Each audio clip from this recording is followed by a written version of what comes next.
birthday to you. Thank you. In Silverstone, you had the opportunity to see the 2022 Formula 1 car in details. Don't you think it's too close to IndyCar? You had also opportunity more times to run in IndyCar. You don't fear that we will have next year Euro IndyCar in a way? No, I don't think so. I think all the teams, they will have a different interpretation of the rules. So all the cars will look a little bit different internally, but also on the aesthetic side of things. So I think we will still see the DNA of Formula One with every team doing his own choices and different performance.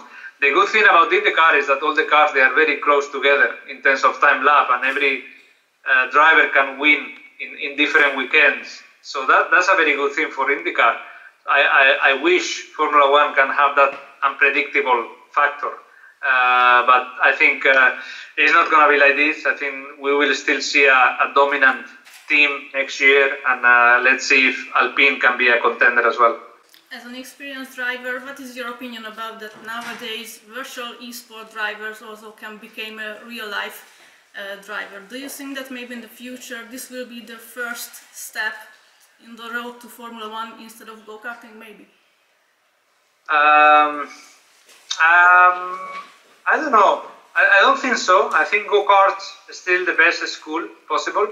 Also because you start on a very early age, and you can enjoy yourself with friends in a way on the weekend, on the real world. And there are many different things that you cannot simulate on the esports. You know, the pressure on a race start, the formation laps with your family is there, with the grandstands full of people, the adrenaline of the real danger of the motorsport, because in the virtual world there is no danger.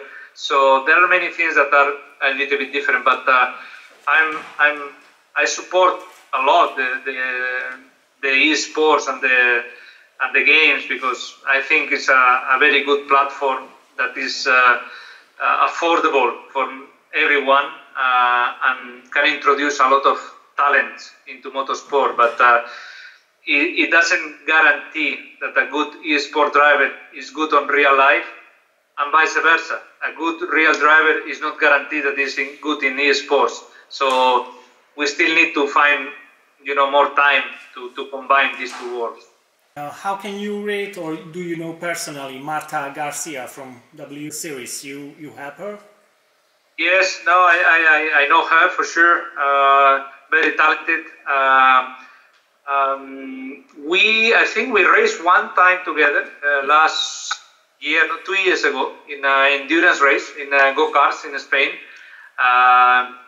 And yeah, we were not in the same team, but we chat a little bit. We were talking, and yeah, she's following the dreams always and work very hard. So yeah, I wish she has opportunities soon for sure.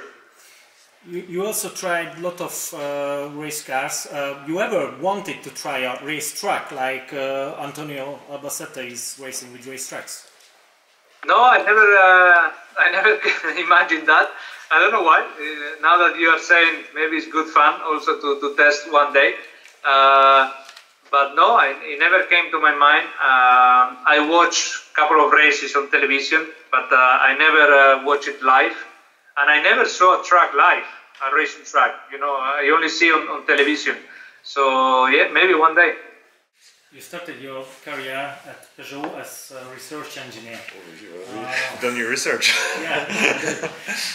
And what is the difference between the two big French car companies in lifestyle, in philosophy, or basically? It's a tricky one. It's more or less the same people. As a matter of fact, we come from the same schools most of the time. Obviously, it has evolved over time because we've taken a different path. I would say back then, Renault had this image of being a little bit out of the beaten path, a little bit more like daring and trying and less conventional. So I guess that's what appealed to me back then. Nowadays, I don't think this difference is as drastic as it was because the two companies have become way more international. Stellantis is gigantic now. Renault has been in the alliance for a long time, and we had to evolve towards something a little bit more international and less French and less like opposed to one another on the picture. So there's still probably a bit of the DNA of the original Renault and PSA that still remains, but the companies have become a bit more like multinationals. Do you think Formula E can merge with Formula 1 in the future? At some point, I mean, obviously, the idea is to have more and more hybridization of the engines.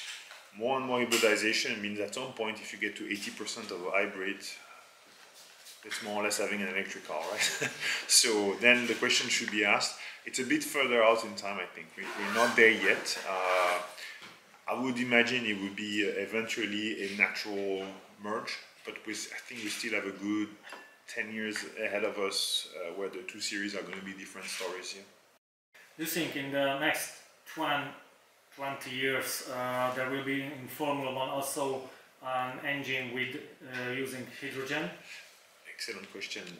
That's something we're exploring, not necessarily for Formula 1, but it's being explored in the high performance center of Viry. The idea being it is possible to run a V8 or a V10 that screams with hydrogen. It is a bit difficult to bring this to life for practical reasons because it requires liquid hydrogen and the tanks have to be buried deep in the ground or 200 meters away from the track, because if an hydrogen tank explodes on the track, you just wipe out the entire track and it would be not very fun. So it's too dangerous and it requires a hefty investment from the tracks and the manufacturers of engines. So it is not impossible, it's just a question of do we all decide together that it is worth the investment? I think it might be something that could happen if the society at large evolves towards hydrogen, but there we have the same problem. Hydrogen has only been a solution on the table for the general manufacturers, the car manufacturers, but it's a bit of a chicken and egg problem. If there is no infrastructure, we're not going to develop an hydrogen. So basically the governments, the regions, Europe at large will need to commit to those investments, pretty much like electric. Now it's starting, it's taking off. It could work for Formula 1 if we maintain the idea of Formula 1 being the NASA, if you will, of automobile. So I guess in the next 5 to 10 years we will decide, back to the question I was saying earlier on, like synthetic or green fuel, that could be one of them. It's not fully green obviously, but it could be as green as possible in many ways, yeah.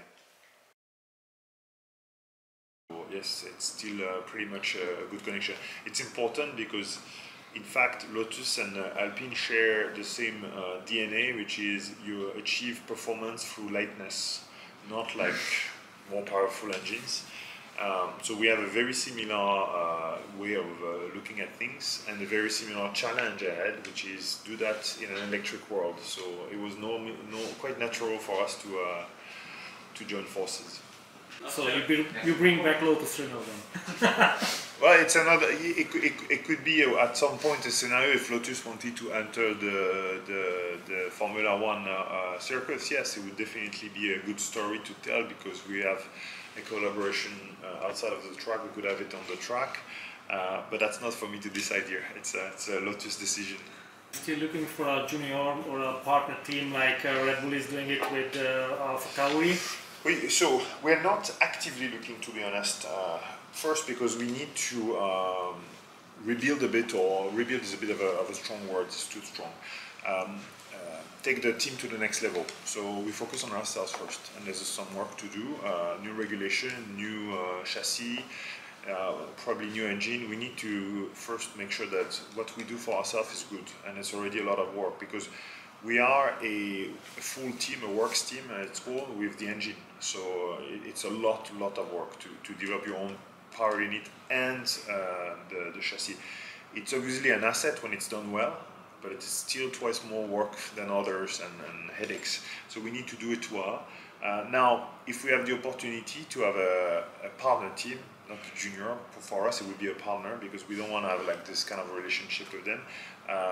We would seize it because it's always good to have like multiple points of data for the power unit and all the elements that you can transfer from the chassis.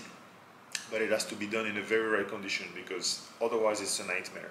As soon as something goes wrong, you have to have most of your resources because it's a customer, so you have to give the service to the customer. You have to delegate most of your resources to the problem, and it becomes really difficult, and it drains the development and or performance of the main team. So this needs to be done perfectly well and planned perfectly well. So first thing first, us. Then if we have the opportunity along the road, we will seize it, but I'm not actively looking at the moment.